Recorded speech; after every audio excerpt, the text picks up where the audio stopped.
नमस्कार मित्रांनो, आचार्य 90 FM yo on रेडिओमध्ये मी तेजस्विनी आपल्या सगळ्यांचं स्वागत करते. मित्रांनो, नवरात्र आहे आणि संपूर्ण 9 दिवस म्हणजे सगळे 9 दिवस अखंड दीपज्योती लावून देवी जगदंबेची पूजा करून तिची शक्ती प्राप्त करण्याचे दिवस म्हणजेच नवरात्र. आणि नवरात्र निमित्त आपण जागर स्त्री शक्तीचा आणि उत्सव नवरात्रीचा हा खास कार्यक्रम आपल्या आचार्य 90 FM वर घेऊन आलो आहे. आणि त्या निमित्तानं विविध क्षेत्रातील कार्यकर्तृत्ववान महिलांना आपण या नवरात्रीनिमित्त इथे आमंत्रित केलेलं आहे आपल्या आचार्य 90 FM स्टुडिओमध्ये. तर आज आपल्यासोबत आहेत वृत्तनिवेदिका आणि निर्मात्या अमृता अरुणराव मॅडम. अमृताताई, तुमचं खूप खूप स्वागत आहे आमच्या आचार्य 90 FM स्टुडिओमध्ये. नमस्कार. थँक्यू. मला आज इथे तुम्ही बोलवल्याबद्दल मी आभारी आहे. मॅडमची ओळख म्हणजे चेहरा तर तुमच्या ओळखीचाच आहे, कारण त्यांचं स्वतःचं यूट्यूब चॅनल आहे अमृता फिल्म्स. आणि आता फुलपाखरू आणि आता येऊ घातलेला श्यामची आई या महत्त्वाच्या अशा मोठ्या मराठी चित्रपटांची निर्मिती मॅडमची आहे. आणि या सगळ्या त्यांचा जीवन प्रवास किंवा त्यांनी आत्तापर्यंत कशा त्या एवढ्या ह्या पदापर्यंत पोचल्या आणि हे जे त्यांचं बहुआयामी व्यक्तिमत्व आहे ते आज आपण या मुलाखतीच्या माध्यमातून थोडंसं उलगडून घेणार आहोत. आणि मॅडम, तुमचा म्हणजे तुम्हाला बघत किती पिढ्या घडल्या, म्हणजे रादर आम्ही बघत बघत तुम्हाला मोठे झालो आणि आपणही निवेदन करावं असं जेव्हा सगळ्या आपल्या मित्रमैत्रिणींना वाटतं तेव्हा तुमची मुलाखत आमच्या या सगळ्या विद्यार्थ्यांना आणि सगळ्या आपल्या श्रोत्यांना प्रेक्षकांना खूपच मोलाची मार्गदर्शक ठरणार आहे. तर पुन्हा एकदा मी स्वागत करते आणि आमच्या अमृता फिल्म्स आणि अमृता अरुणराव तसंच माझ्या तेजस्विनीकडून तुम्हा सगळ्यांना नवरात्रीच्या खूप साऱ्या शुभेच्छा.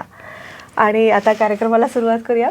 मॅडम, थोडं आता बालपणापासूनच अर्थातच प्रत्येक मुलाखतीत आपण तसं सुरुवात करतो, थोडंसं तुमच्या कुटुंबाविषयी, आई वडील भावंड आणि तुमच्या फॅमिलीविषयी थोडंसं सांगा. सर्वप्रथम दर्शकांना नवरात्रीच्या शुभेच्छा. आज मी मराठी इतकं स्वच्छ बोलते, पण एक वेळ अशी होती की मला मराठीचा म ही बोलता येत नव्हता. अच्छा. कारण माझं बालपण सगळं कर्नाटकात गेले. मी माझ्या आजोळी होते आणि आजोळी म्हणजे मोठंच्या मोठं घर. आणि सुट्टीमध्ये जेव्हा मुंबईत यायचे तर मला मुंबई अजिबात आवडायची नाही.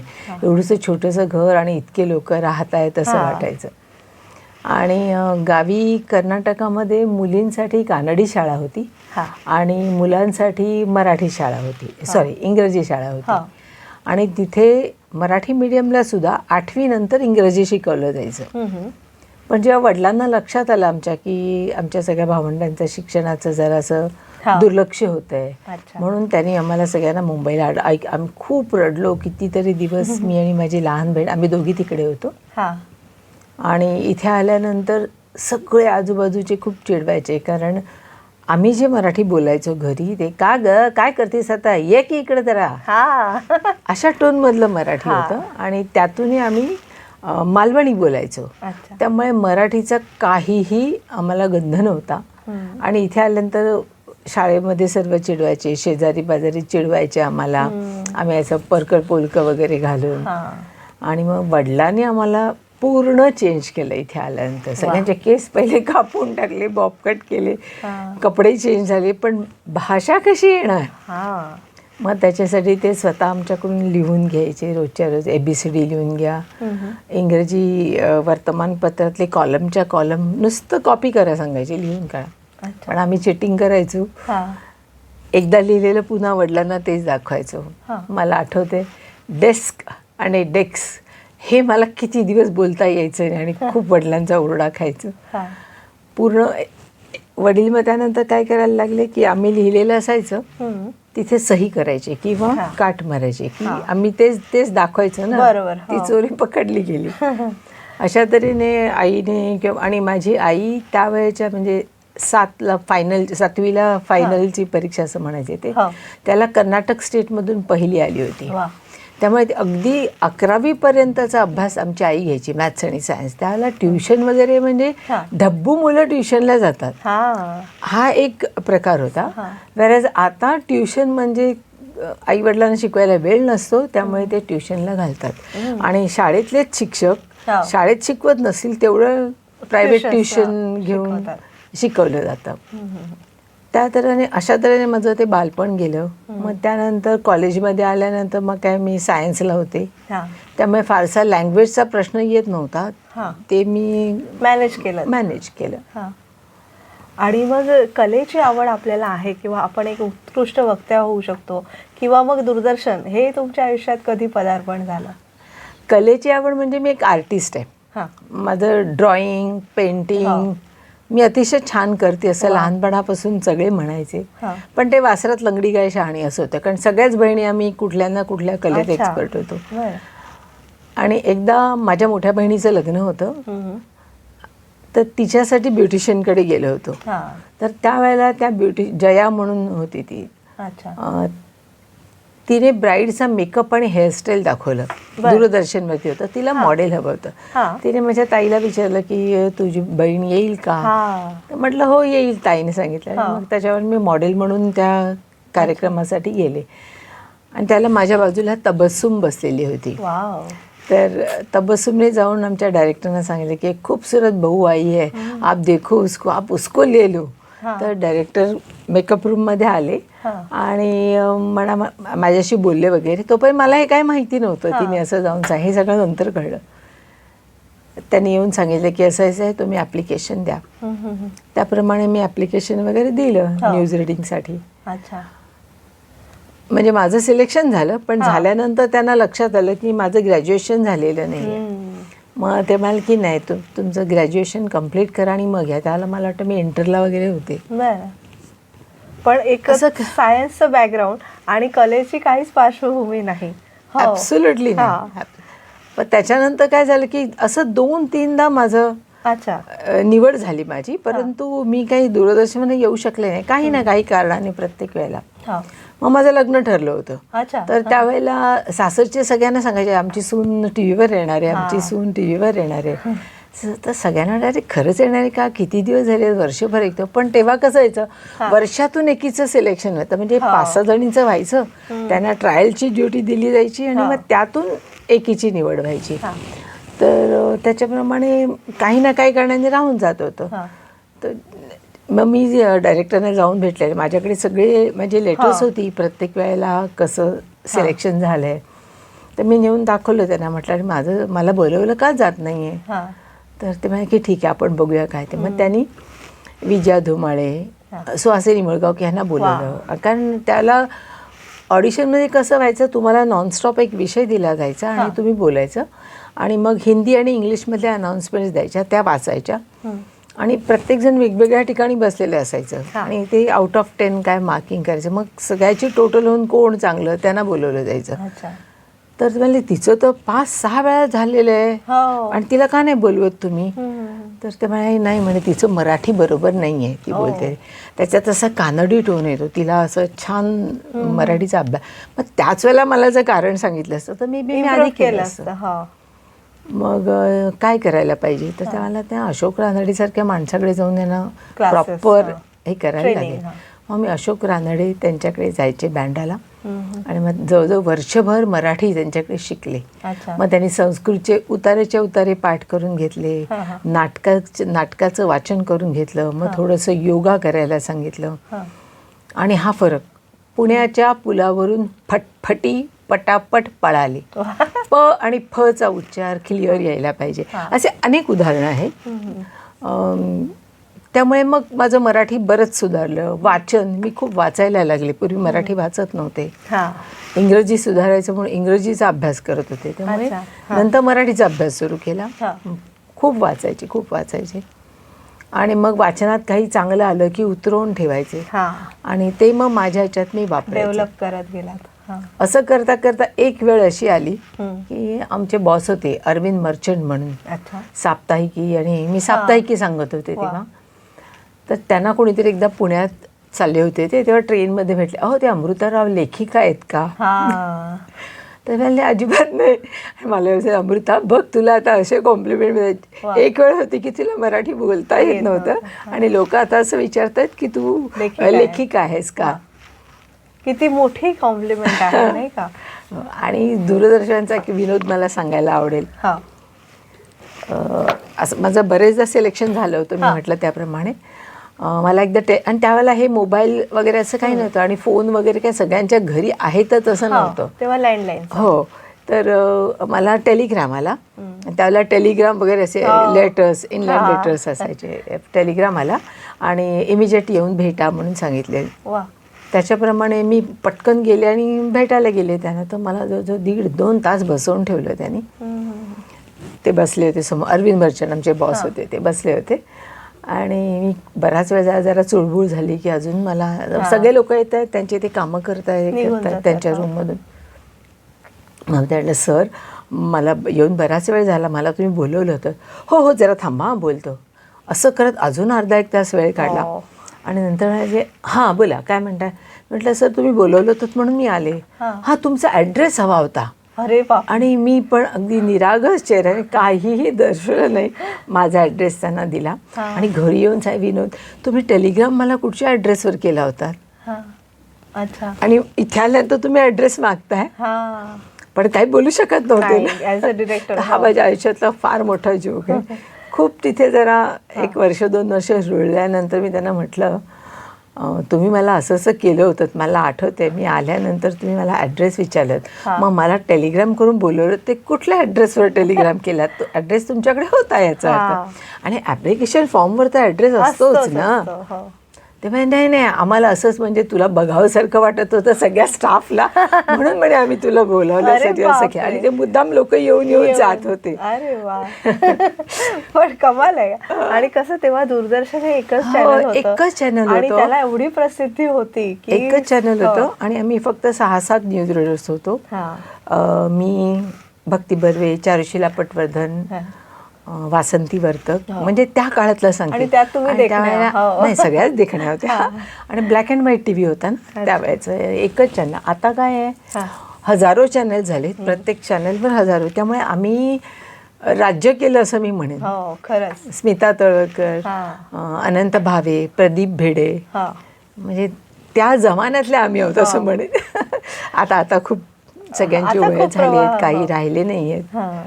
तर पण त्या आठवणी येतात. पण छान. आणि अजूनही त्या वास्तूत गेलं की असं फार असं. पण आता तिथे गेले ना असं वाटतं की ती मजा नाही राहिली, कारण इतकं लाईव्ह असायचं तिथे की सतत रेकॉर्डिंग चालू असायचे. या 4-5 इतकी वर्दळ होती. सर्व लाईव्ह प्रोग्राम असायचे आणि प्रत्येक विषयावरचे प्रोग्राम होते तेव्हा. तुम्ही बघाल प्रतिभा, शरदचं जाणणं, आरोग्य संपदा आणि सगळ्या लँग्वेजेसमध्ये पुन्हा फुलखिले हे गुलशन गुलशन, म्हणजे प्रत्येकासाठी काही ना काहीतरी भाग होता. आणि 9-10 वाजता टीव्ही बंद व्हायचा 6ला लागून. त्यामुळे असं काय वेळही जायचा. आज 24 तास सगळे चॅनल्स चालू आहेत, परंतु एकही त्या दर्जाचा कार्यक्रम होत नाही. साहित्यविषयक कार्यक्रम होत नाही. संगीत, नॅशनल प्रोग्राम ऑफ म्युझिक आणि डान्स आता कुठल्या चॅनलवर कुठे आहे सांगा? ॲब्सोल्युटली कुठेही नाही आहे. त्यामुळे ठीक आहे, एक छोटीशी विश्रांती घेऊया आणि आपली ही चर्चा किंवा आपल्या ह्या गप्पा अशाच सुरू ठेवूया. मित्रांनो, तुम्ही ऐकत आहात नवरात्र विशेष कार्यक्रम. आपण सोबत बातचीत करतो आहोत अमृता अरुणराव यांच्यासोबत, ज्या निर्मात्या आणि वृत्तनिवेदिका म्हणून प्रसिद्ध आहेत. एक छोटीशी विश्रांती घेऊया आणि पुन्हा भेटूया. तुम्ही ऐकत राहा आचार्य 90 FM युअर ओन रेडिओ.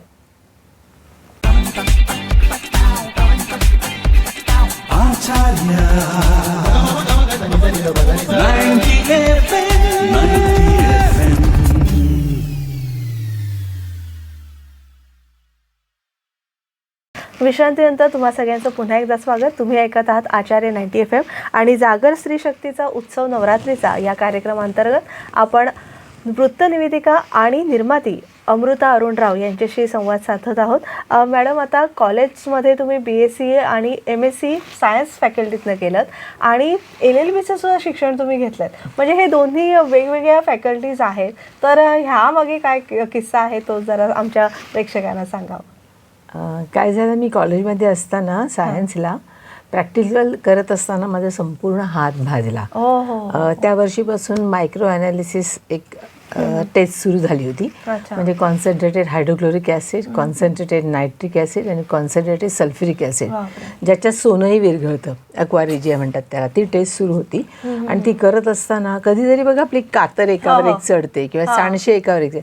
तसं ते जे टॉंग होता तो एकावर एक चढला आणि ती इव्हॅपोरेटिंग रेश बॉईल झाले ॲसिड सगळे माझ्या हातावर सांडले आणि संपूर्ण हात इतका जळा की आतले बोन सुद्धा दिसायला लागले होते.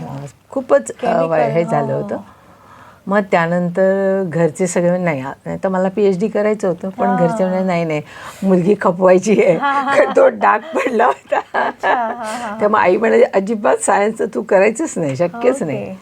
म्हणून मग मी लॉ करायला लागले आणि मग basic interest is your chemistry subject. Okay, अच्छा, म्हणून मग तुम्ही लॉकडे गेलात. आणि मग कधी प्रॅक्टिस करत होते 3 वर्ष. अच्छा. पण नंतर हे दूरदर्शनचं सुरू एकदा माणसाच्या चेहऱ्याला रंग लागला की मग दुसऱ्या गोष्टी गौण होतात. आणि त्याच वेळेला माझी मुलं होती, त्यांचा अभ्यास घेणं, सर्व ह्या गोष्टी होत्या. माझी फॅमिली वाढत होती, आम्ही सर्व एकत्र होतो, त्यामुळे ह्या जबाबदाऱ्या पण होत्या. त्यामुळे मग मी फक्त दूरदर्शन एकच चालू ठेवलं, प्रॅक्टिस वगैरे बंद.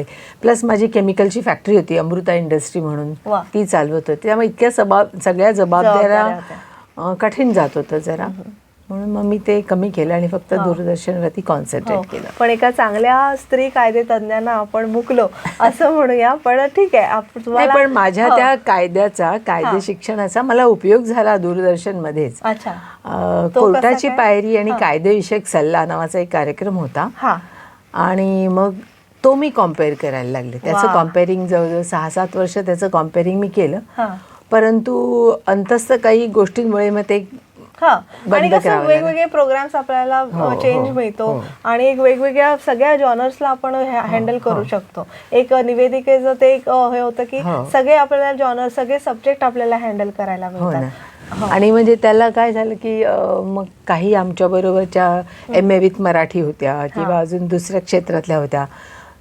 त्यांचं म्हणणं झालं की जर अमृता ती कायद्याचं शिकले, मग तिला मी कायद्याचे प्रोग्राम देता, तर आम्ही मराठीतल्या तर आम्हाला शरदचं तांदळ द्या, प्रतिमा द्या, आम्ही ते कॉम्पेअर करू. अच्छा. मग त्यांनी असं हे केलं की नाही, न्यूज रीडरची आयडेंटिटी न्यूज रीडरच म्हणून ठेवायची, म्हणून नाही. मग मी तो कार्यक्रम म्हणजे मला आणि न्यूज रीडर म्हणूनच. बरोबर, नक्कीच. आणि मग कधी असं वाटलं नाही का की आपल्याला पर्सनॅलिटी एवढी छान आहे, हाईट आहे, फिगर आहे आणि सुंदर तर तुम्ही आहातच, तर मॉडेलिंग क्षेत्रात तुम्हाला जावं असं कधी? आणि पहिला आय थिंक तुम्ही मॉडेल म्हणूनच दूरदर्शनला अप्रोच झाला होतात.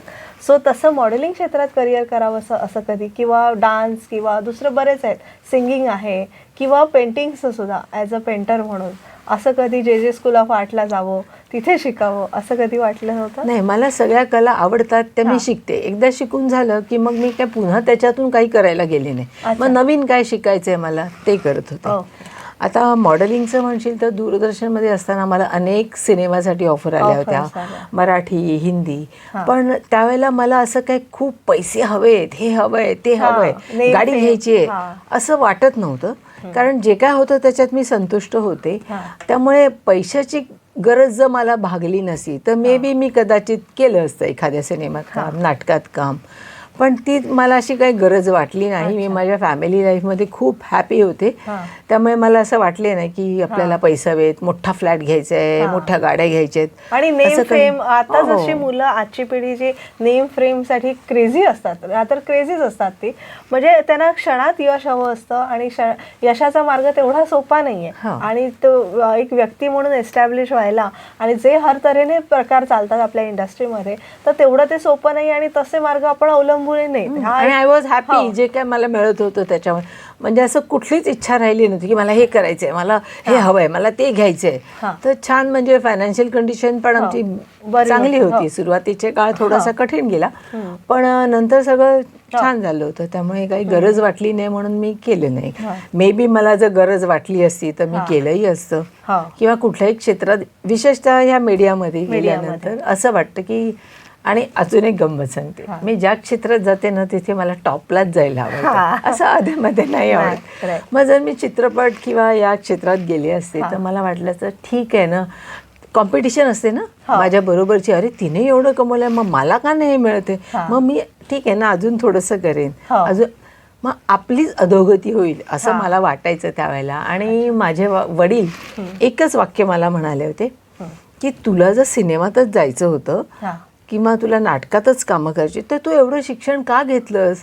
आयुष्यातली किती वर्ष तू फुकट घालवलीस तुझं शिक्षण घेण्यामध्ये, आणि माझे पैसे गेले, माझे पैसे वाचले असते. अच्छा. त्यामुळे त्यांचं ते एक वाक्य माझ्या डोक्यात होतं. त्यामुळे असं काय फार इतकं ग्लॅमर त्या दूरदर्शनमध्ये मिळत होतं की अजून काही ग्लॅमर पाहिजे म्हणून चित्रपटाकडे वळावं असं मला वाटलं नाही. म्हणून येणाऱ्या सगळ्या ऑफर्स मी नाकारल्या होत्या. हो, आणि खरंच हा मोलाचा सल्ला आहे. सगळ्यांनी खरं प्रेक्षकांनी लक्ष देऊन हे सगळं ही मुलाखत ऐकली पाहिजे, कारण आज आपण ज्या वेगाने जगात वावरतो आहे तो वेग थोडासा आपण कमी केला पाहिजे, किंवा एक आपण म्हणतो तो वेळ आपल्याला मॅनेज करता आली पाहिजे, की आपल्याला किती संधी येते, प्रत्येक संधी सोनं घेऊनच येते, पण कुठली संधी निवडावी आणि कुठली निवडू नये हे प्रत्येकाने ठरवायला हवं. प्रत्येक अभिनेत्रीने याचा खरं तर विचार करायला हवा. फक्त नेम फेम हेच आयुष्यात काही महत्त्वाचं नाही आहे. आपण आहे त्या चित्रपटांमध्ये किंवा आहे त्या मालिकांमध्ये किंवा आहे त्या नाटकाच्या प्रयोगांमध्ये आपण स्वच्छंद आनंदी असलं पाहिजे, आणि मिळेल त्यात आपण सुख मानणं, हा जो मनाचा मोठेपणा आहे आणि हा तुमचा स्वभाव खरंच खूप वाखाणण्याजोगा आहे. मला पर्सनली तो फार आवडला. आहे त्यात माणसाने सुखी असणं आणि रात्री आपल्याला शांतपणे झोप लागणं, हा फार मोठा सल्ला मॅडम तुम्ही दिलेला आहे.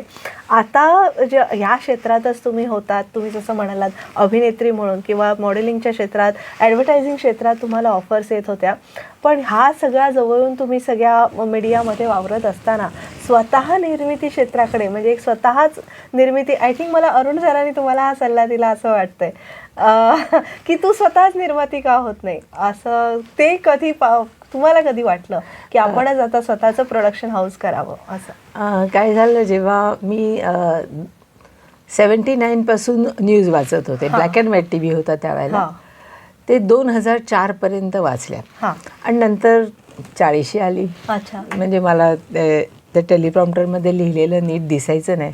मी बायफोकल लेन्सेस लावले आणि प्रयत्न केला, पण मला कळलं की हे फार काळ जमणारं नाही आहे, आणि मला चष्मा लावून वगैरे न्यूज वाचायच्या नव्हत्या अजिबात, कारण एक इमेज असते, ती इमेज जाऊ नये असं मला वाटत होतं. त्यामुळे मी ठरवलं की आता न्यूज वाचायच्या नाहीत, आणि मी ते बंद केलं. मग काहीतरी मीडियामध्येच मी ठरवलं की पुन्हा लॉची प्रॅक्टिस करेन. ओके. म्हणून प्रयत्न केला, तर लॉचं स्पेलिंगही आठवत नव्हतं. पुन्हा कायद्याचा तर अभ्यास करावा लागला असा, कारण तोपर्यंत काही कायदेही बदललेले असतात. त्यानंतर म्हटलं चला आपल्या फॅक्टरीत जाऊया. माझी अमृता इंडस्ट्री म्हणजे केमिकल फॅक्टरी होती, जिथे माझा नवरा कन्सल्टंट होता. तर तो बाय दॅट टाइम त्याच्या 8-10 फॅक्टरी झाल्या होत्या, आणि मग म्हटलं चला तर तूच ही पण झालो. त्यामुळे हळूहळू तेच बघायला लागले. आणि फॅक्टरीत गेल्यानंतर लक्षात आलं की ते वर्कर वगैरे मला तेवढी कोऑपरेट करत नाहीत. म्हणजे मी प्रयत्न केले पुन्हा तिथे जाण्याचा, आणि तिथलं ते केमिकलचा वास आणि ते मला असं वाटलं की नको आता इथे, म्हणजे मग मन रमलं नाही तिथे. म्हणून म्हटलं आता मीडियाशीच काहीतरी संदर्भात करायला पाहिजे. खूप ओळखी होत्या, आणि अजून एक दूरदर्शनचं आहे. दूरदर्शनने पैसा कमी दिला असेल, परंतु इतक्या मोठ्या मोठ्या लोकांच्या ओळखी झाल्या, लता मंगेशकर, आशा भोसले, मोठमोठे लेखक, कवी, आर्किटेक्ट, तुम्ही कोण म्हणू नका, सगळे मिनिस्टर्स, सगळ्यांच्या ओळखी दूरदर्शनवरती झाल्या. कारण सतत 24 वर्ष तिथे असल्यामुळे फक्त न्यूज रीडर आहे हे एक मेन कार्ड होतं माझ्याकडे. त्यामुळे प्रत्यक्ष ओळख जरी नसेल तरी लोक मला ओळखायचे, मी जरी काही लोकांना ओळखलं नाही, कारण 24 वर्ष सतत तुम्ही एक चेहरा बघत असता. त्यामुळे त्यांना असं वाटायचं आपल्याच घरातलं कोणीतरी आलं. आणि त्यामुळे मी ठरवलं की आपण या मीडियाच्याच संदर्भातलं काहीतरी करूया. तर काहीतरी म्हणजे काय करणार, तर चित्रपटाच्या त्यावेळेस स्मिता तळवलकर चित्रपट निर्मिती करत होते. तर म्हटलं चला आपण ते करून बघूया. म्हणून सुरुवातीला 1-2-3 चित्रपट केले. त्याच्यात फारसं अपयश आलं नाही, कारण मला त्यातलं काहीच माहीत नव्हतं. म्हणून मी म्हटलं की हे काय आपलं क्षेत्र नाही आहे, जाऊ देत, म्हणून मी ते सोडून दिलं. त्याच वेळेला माझी मुलं अमेरिकेला शिकायला गेली होती. ते आल्यानंतर म्हणायला लागले, मग माझ्या हॉबीज काय होत्या त्या करत राहिले. म्हणाले पप्पा तुम्ही मम्मीला द्या ना पैसे, मम्मीला काहीतरी करू द्या ना. ती नुसती अशी बसून जर ते कधी बघितलं नाही, सतत काहीतरी करत असते. तर ते म्हणाले मी कुठे तिला नको म्हटलं, मी तर तिला सांगतोय कर म्हणून, पण तीच म्हणते मी नाही करणार.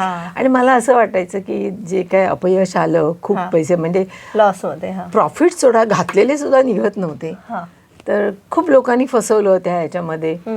तर मी म्हटलं की नाही, मला खूप फसवलं लोकांनी, मला नाही करायचं. आणि माझ्या नवऱ्याचा एवढा कष्ट केलेला पैसा आहे, काय बापजाद्यांचा आलेला पैसा नाही आहे किंवा वाईट मार्गाने कमवलेला पैसा नाही आहे. आणि मी असे सगळे पैसे घालवावे, मला ते बरोबर नाही वाटत, म्हणून मी नाही करणार.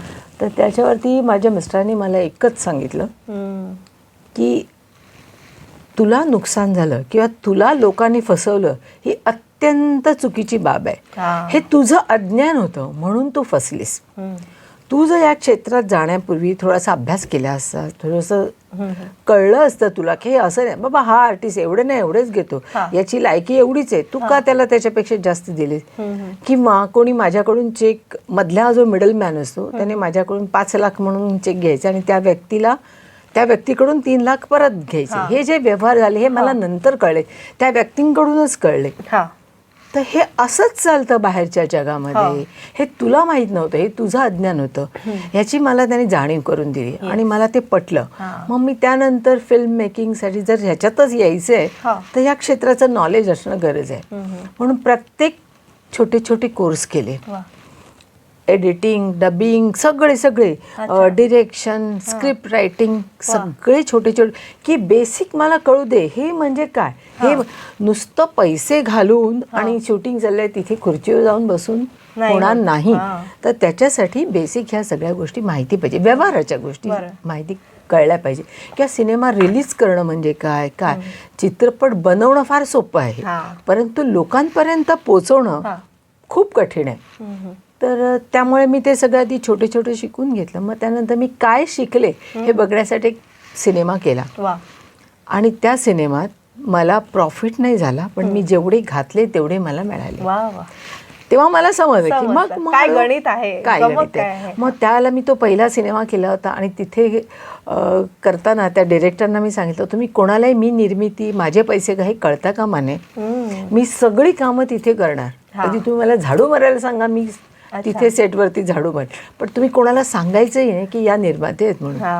पण ते लोकांना कळायचं, ते कळतंच, कारण ते मला मॅम म्हणून बोलायला लागले. तर बेंच घेऊन येणारी कोण तिथे झाडू मारते म्हणणार आहेत. त्यामुळे जे कळायचं ते लोकांना कळायचं बरोबर. परंतु हा अनुभव खूप चांगला होता. मला खूप छान त्यांच्याकडून कळलं की प्रत्यक्षात जरी मी डिरेक्ट केलं नाही, कळलं नसेल, ते प्रत्येक अंग कळत गेलं. मग त्यानंतर मी जरा मोठी झेप घेतली, 1 CR पर्यंत खर्च केले पुढच्या. त्यामुळे कुठल्याही चित्रपटात नुकसान झालं, भले मे बी मला खूप प्रॉफिट झालं नसेल, कारण त्यावेळेला माझं तत्व हेच होतं की मला काही खूप पैसे कमवायचे, मी घातले तेवढे मिळाले तरी मी खुश आहे, की मला सॅटिस्फाईड, की मला पुढचं करायला काहीतरी सतत करत राहिलं पाहिजे, हे डोक्यात होतं. त्यामुळे व्यवस्थित होत होतं. आणि पुन्हा एक विश्रांती घेऊया आणि आता येऊ घातलेल्या श्यामची आई या चित्रपटाबद्दल मला उत्सुकता आहे खरं तर, त्याविषयी जाणून घेऊया. आणि तुमच्या अदर जे पोर्टफोलिओ आहे, जसं की सामाजिक कार्य तुम्ही मोठ्या प्रमाणात करतात, त्याविषयी जाणून घेऊया. मित्रांनो, एक छोटीशी विश्रांती घेऊया आणि आपल्या या गोडशा वृत्तनिवेदिका तसंच निर्मात्या अमृता अरुणराव यांच्याशी गप्पा करूया. तुम्ही ऐकत राहा आचार्य 90 FM ऑन रेडिओ.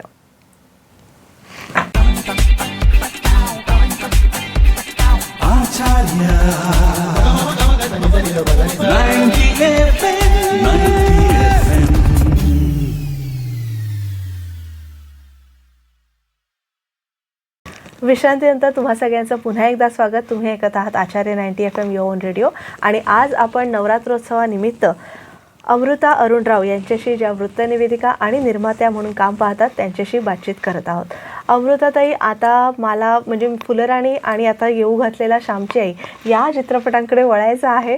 फुलराणी तर आपण सगळ्यांनीच पाहिला, ज्यात नामांकित स्टारकास्ट होती, जसे की सुबोध भावे वगैरे, प्रियदर्शनी. आणि या सगळं म्हणजे ही सगळी भट्टी, कारण त्या चित्रपटावर नाटक आणि ते सुद्धा एवढं अजरामर झालेलं आहे, पण म्हणजे ते फुलराणी नाटक जे आपल्या यांनी अजरामर करून ठेवलं, पण तरीसुद्धा ती स्टोरी नाही आहे. म्हणजे ती पटकथा ही वेगळीच पटकथा आहे. लोकांचा तो एकदम वेगळाच लुक होतो की अरे, नाटकाचा चित्रपट केला आहे, ह्यामुळे ॲक्च्युली त्याला ग्लॅमर मिळालं आणि अर्थात स्टारकास्टमुळे सुद्धा ग्लॅमर मिळालं. तर त्या फुलराणी चित्रपटाविषयी किंवा एकंदरीतच तुमच्या आत्तापर्यंतच्या चित्रपटांविषयी थोडंसं तुम्ही सांगावं.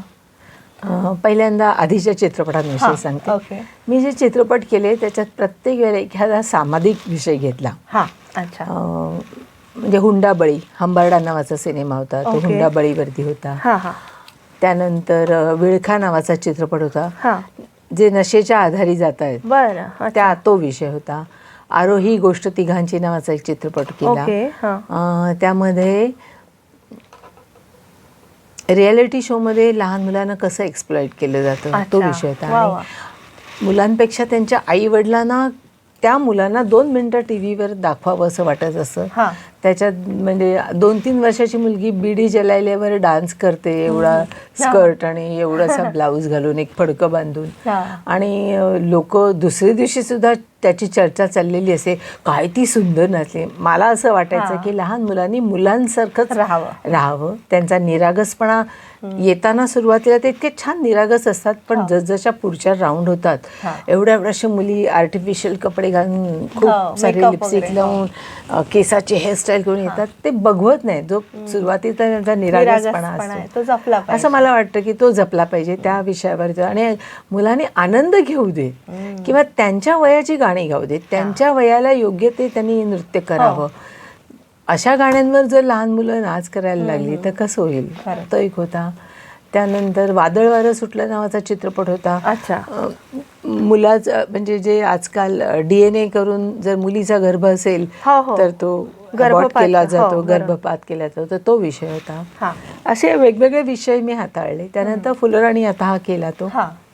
मानिनी नावाचा चित्रपट होता. अच्छा. परदेशातलं स्थळ आलं की आई वडील कसे भुरळून जातात आणि तिथे त्याची कशी फसवणूक होते, तो विषय होता.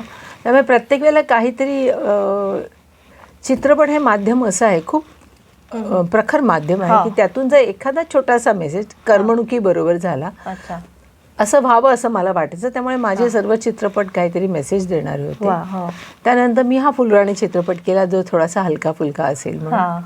आणि आता होऊ घातलेला चित्रपट म्हणजे श्यामची आई, पुन्हा माझ्याच पठडीतला चित्रपट. हो, पण तरी ते नाटक आणि फुलराणीचं वेगळं आहे ना, म्हणजे भक्ती बर्वे इनामदार यांनी केलेलं ते नाटक होतं, संहिताच वेगळी. बरोबर. म्हणजे पण मूळ कथानक तेच होतं. अच्छा. मूळ कथानक तेच आहे, फक्त त्याला थोडेसे दागिने घातले, हे घातले, असं थोडंसं चेंज केलंय. बाकी जर तुम्ही पाहिलं ना तर कंटेंट तोच आहे. अच्छा. कंटेंट बदल, तुला शिकवीन चांगलं धड, परंतु ते नाही वापरले, त्याच्याऐवजी दुसरं काहीतरी वापरले. चित्रपट पाहिला असेल तुम्ही तर लक्षात येईल. तो चित्रपट खूपच छान आणि या काळाला अनुरूप असा तो चित्रपट आहे. कारण समजा आता जर त्या पूर्ण नाटकाचं रूपांतर केलं असं तर त्यावेळेला जो भाषेचा लहेजा होता किंवा भाषेचं इम्पॉर्टन्स होतं हे आमच्या काळात खूप होतं. आता कोण मराठी बोलतंय, कोणाला मराठी भाषेचं महत्त्व आहे. सगळे कॉन्व्हेंट स्कूलमध्ये अभ्यास, त्यांना ते काय मराठीतला फरकच कळला नसता. त्यामुळे हे ग्लॅमरचं जग घ्यावं लागलं आणि ते दाखवायला लागलं. मुळातली कथा तीच आहे, फक्त त्या भाषेच्या ऐवजी हे दाखवलं गेलं. आणि आजकाल जर तसं बघितलं आपण तर मराठी भाषा मरत चालली असं मला वाटतं. कारण आपल्याच घरात जर आपण डोकावलं तर आपली मुलं किती मराठी बघतायत किंवा काय. आणि थिएटरमध्ये लोक येत नाहीत बघायला, सगळं आपण पण सुद्धा ऑनलाईन पाहतोय. तर मला असं वाटतं थिएटर्स बंद होत चाललेत. तर मराठी, विशेषतः मराठी चित्रपट, हिंदी चित्रपट कितीही तिकीट असू देत, त्या हिरोच्या नावावरती लोक जातात. 500 रुपये तिकीट असतं तरी जातात. मराठीचं तिकीट हार्डली 100-150 रुपये असतं.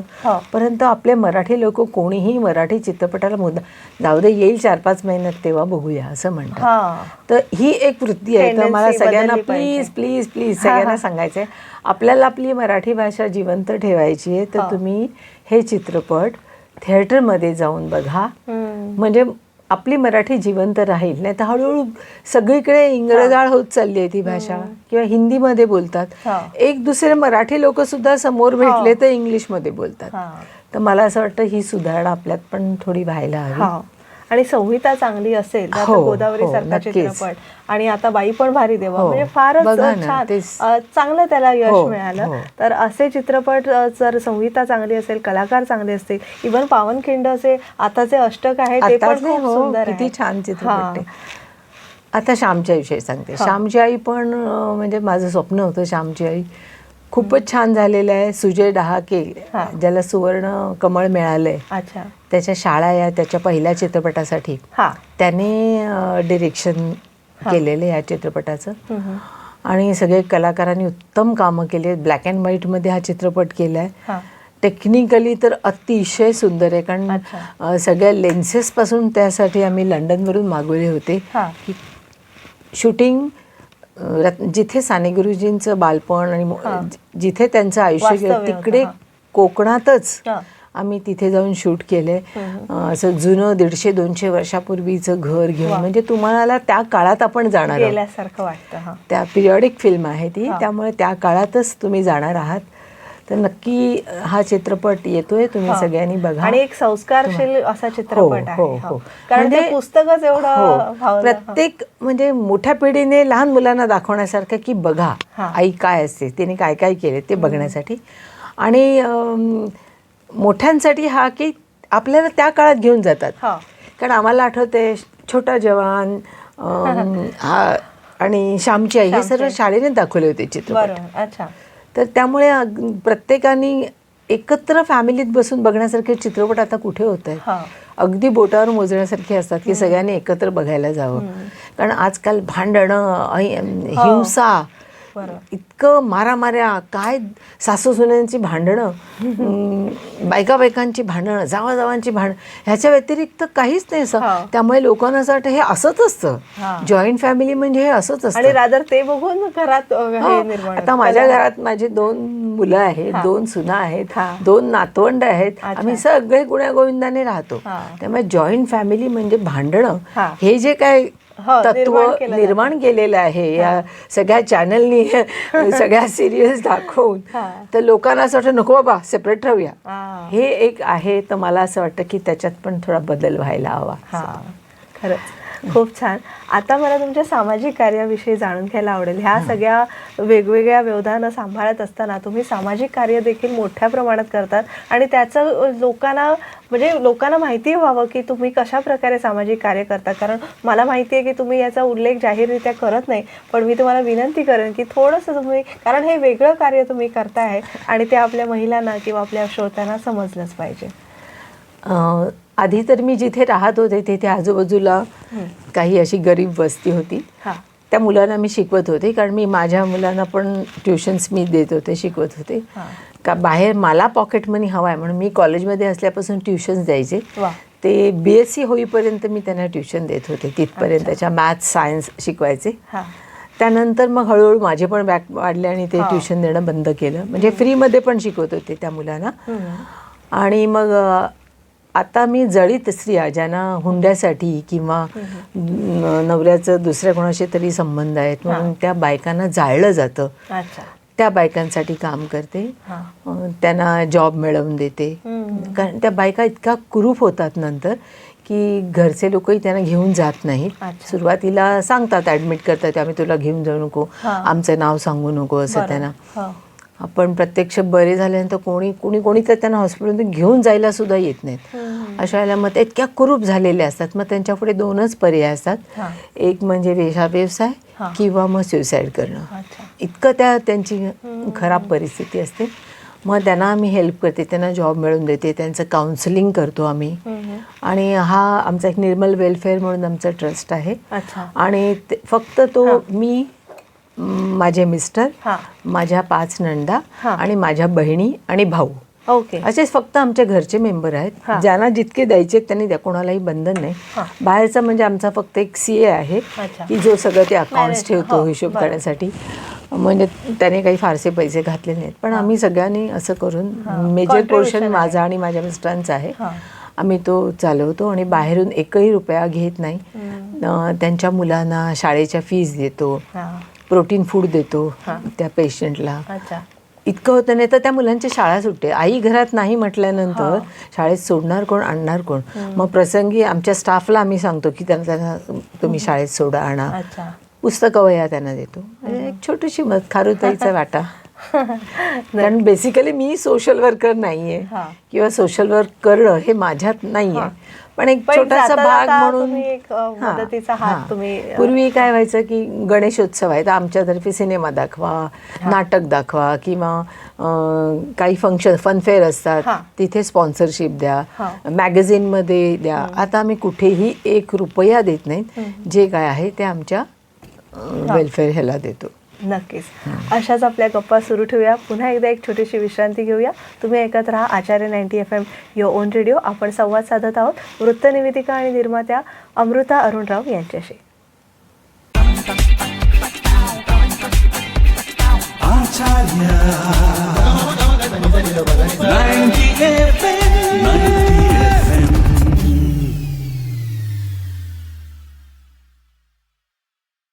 त्यानंतर तुम्हा सगळ्यांचं पुन्हा एकदा स्वागत. तुम्ही ऐकत आहात आचार्य 90 FM युअर ओन रेडिओ आणि आज आपण संवाद साधतो आहोत वृत्तनिवेदिका आणि निर्मात्या अमृता अरुणराव यांच्याशी. अमृताताई, आता इतकं आयुष्य समृद्ध संपन्न तुम्ही व्यतीत केलेलं आहे. आता भावी आयुष्यामध्ये काय करायचे, कुठले प्लॅन्स राहून गेलेले आहेत, असं काही राहिलं आहे की जे तुम्हाला आता साध्य करायचं आहे किंवा जी स्वप्न राहिली आहेत ती आता पूर्ण करायची आहेत, असं काही आहे का? त्याविषयी थोडंसं सांगा. तसं बघितलं तर मी पूर्ण संतुष्ट आहे, काही राहिले असं नाही. पण एखाद्या प्रोजेक्टवर काम करायचं. पण मी तुला म्हटलं तसं की मला असं वाटतं मी कुठेही गेली तरी टॉपला जाणं अशी माझी इच्छा असते. त्यामुळे अजून चित्रपट क्षेत्रामध्ये 3-4 चित्रपट माझ्या डोक्यात आहेत की ते करण्याची खूप इच्छा आहे. ते करेन. बाकी सर्व मला वाटत नाही की मी काय मिळवलं नाही असं. मी अनेक क्षेत्रात काम केलेलं आहे, फक्त हेच नाहीये. पण ज्या ज्या क्षेत्रात काम केले तिथे मी अगदी पूर्ण माझं समाधान होईपर्यंत सगळे राहिलेले. त्यामुळे असं काही विशेष राहिलेलं असं नाहीये. फक्त म्हटलं त्याप्रमाणे 2-3 स्क्रिप्ट घोळतायत मनात, तर हे चित्रपट हा झाल्यानंतर आणि एक स्वतःची बायोग्राफी, एक स्वतःचं पुस्तक तुम्ही लिहावं.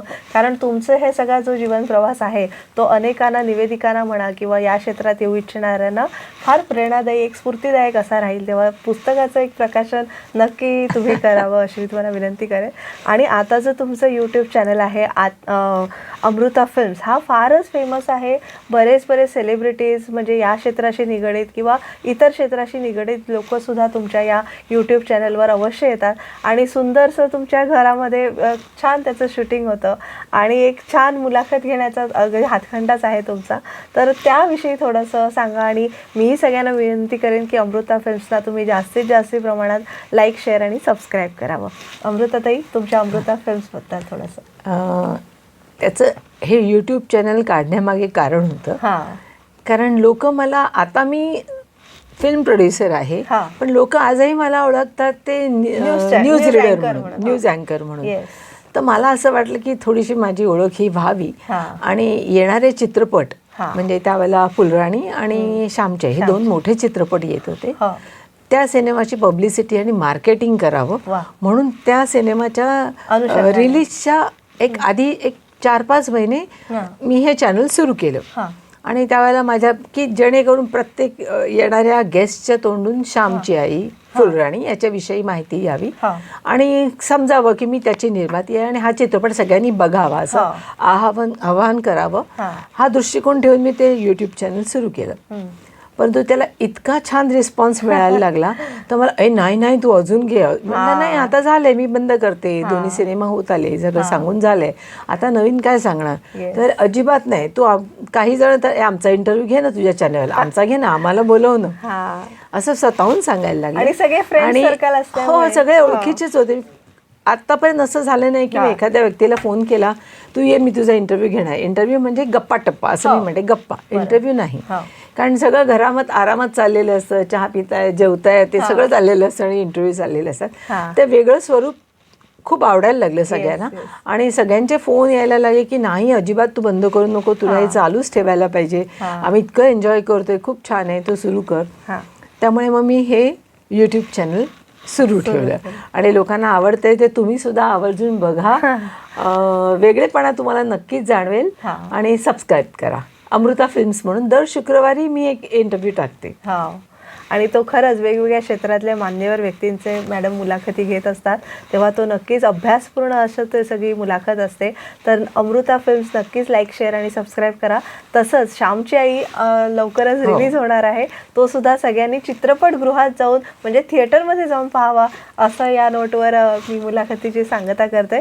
अमृता मॅडम, तुम्ही आज आमच्या स्टुडिओमध्ये आलात आणि नवरात्र विशेष कार्यक्रमात सहभागी झालात, त्याबद्दल आचार्य 90 FM सगळ्या टीमकडनं आणि मी तेजस्विनी व्यक्तिशः तुमचे मनःपूर्वक आभार व्यक्त करते. धन्यवाद. थँक्यू. तर मित्रांनो, आज आपण जागर स्त्री शक्तीचा आणि उत्सव नवरात्रीचा या सदरामध्ये या कार्यक्रमात अमृता अरुणराव या वृत्तनिवेदिका आणि निर्मात्या यांना आमंत्रित केलं होतं. पुन्हा नवीन अतिथींसह भेटूया पुढील नवरात्रोत्सव विशेष कार्यक्रमात. तोवर मी तेजस्विनी आपला निरोप घेते. तुम्ही मात्र ऐकत राहा आचार्य 90 FM यो ऑन रेडिओ. धन्यवाद.